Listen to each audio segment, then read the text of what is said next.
December 9 నుండి మహిళలకు ఉచితంగా బస్సు ఇచ్చేటువంటి సందర్భంలో ఈ సౌకర్యం వల్ల తెలంగాణ వ్యాప్తంగా అక్కా చెల్లెలందరికీ అనేక రకాలుగా ఉపయోగపడుతూ ఉంది.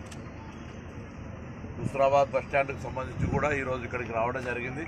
ప్రయాణికులను యోగక్షేమాలు అడిగినప్పుడు వాళ్ళంతా కూడా సంతోషంగా అన్ని రకాల సర్వీసెస్ ఉపయోగించుకుంటామని చెప్పినారు.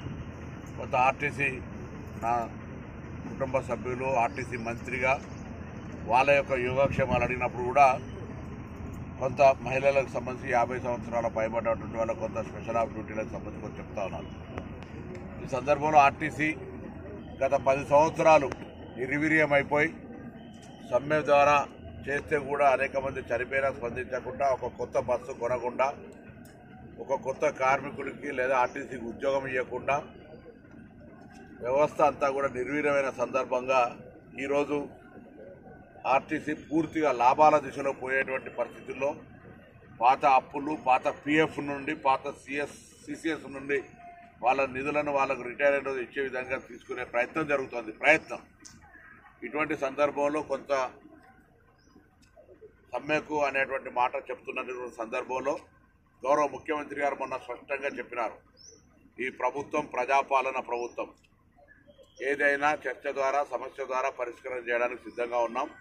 మీరు మా మంత్రి గారు ఎప్పుడైనా కలవచ్చు, మీకు సమస్య పరిష్కారానికి సంబంధించినటువంటి మార్గం తలుపులు తెరిచినాయని చెప్పి వాళ్ళు కూడా కొంతమంది మేము కూడా చర్చలకు సిద్ధమన్నారు. నేను రవాణా శాఖ మంత్రిగా వారందరినీ ఎప్పుడైనా వాళ్ళ వీళ్ళని బట్టి నేను 5-6 తేదీలలో హైదరాబాద్లో ఉంటా. వాళ్ళు ఎప్పుడైనా కూడా నా దగ్గరకు వచ్చి తలుపులు చర్చ ఎవరైనా రావచ్చు, ఎవరైనా మాట్లాడవచ్చు. దానికి ఇదేమో అధికారికంగా పిలిచి అధికారికంగా రావాలి అట్లా ఏం అవసరం లేదు. సమస్యలు ఉంటే ఇంతకుముందు కూడా మేము పిఎఫ్ ఇచ్చినాం, మేము వాళ్ళకు సంబంధించినటువంటి డిఏలకు సంబంధించి, డిఏపెంపుకు సంబంధించి, బాండ్స్కు సంబంధించి, కారుణ్య నియామకాలకు సంబంధించి మా యొక్క ముఖ్య ఉద్దేశం ఈ ప్రజాపాలన రేవంత్ రెడ్డి గారి నాయకత్వంలో మా ముఖ్య ఉద్దేశం ప్రజా రవాణా వ్యవస్థ బాగుండాలి. ఇది గ్రామీణ ప్రాంత పేద ప్రజలకు సంబంధించిన రవాణా వ్యవస్థ. అందుకే కొత్త బస్సులు కొంటా ఉన్నాం, కొత్త నియామకాలు చేపడతా ఉన్నాం, కారుణ్య నియామకాలు ఇస్తూ ఉన్నాం, కార్మికుల సంక్షేమానికి సంబంధించినటువంటి పాత డిఏలు ఇస్తూ ఉన్నాం, బాండ్స్ ఇస్తూ ఉన్నాం. అన్ని రకాల అంశాలను పరిష్కరిస్తాం. ఇంకేమైనా మిగిలి ఉంటే కూడా అవన్నీ సంస్థ పరంగా ఇవ్వడానికి సంబంధిత మంత్రిగా మేము సిద్ధం. మా ముఖ్య ఉద్దేశం కూడా 3 ఉద్దేశాల మీద సంస్థ నడుస్తూ ఉంది. 1 సంస్థ పరిరక్షణ, 2 కార్మికుల సంక్షేమము, 3 ప్రయాణికుల సౌకర్యం. ఈ 3 విషయానికి వచ్చేటప్పటికీ ఎక్కడ కూడా మేము అనుకోకుండా అన్ని రకాల చర్యలు తీసుకుంటా ఉన్నాం.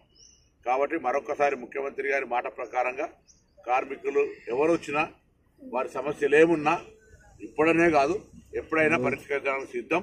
ప్రస్తుతం ఉన్నటువంటి రాష్ట్ర ఆర్థిక పరిస్థితుల దృష్ట్యా లేదా ప్రస్తుతం ఉన్నటువంటి ఈ పరిస్థితులలో ఆర్టీసీ ఇప్పుడే ముందుకు పోతున్నటువంటి పరిస్థితుల్లో మూలుగే నక్క మీద తాటిపట్టు పడ్డట్టు జరగద్దు.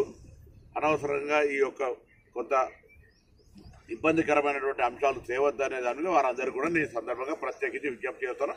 ముఖ్యమంత్రి గారి మాట ప్రకారంగా మీరు ఎప్పుడు వచ్చినా నేను డిస్కషన్కు రెడీ అనే విజ్ఞప్తిని చేస్తాను.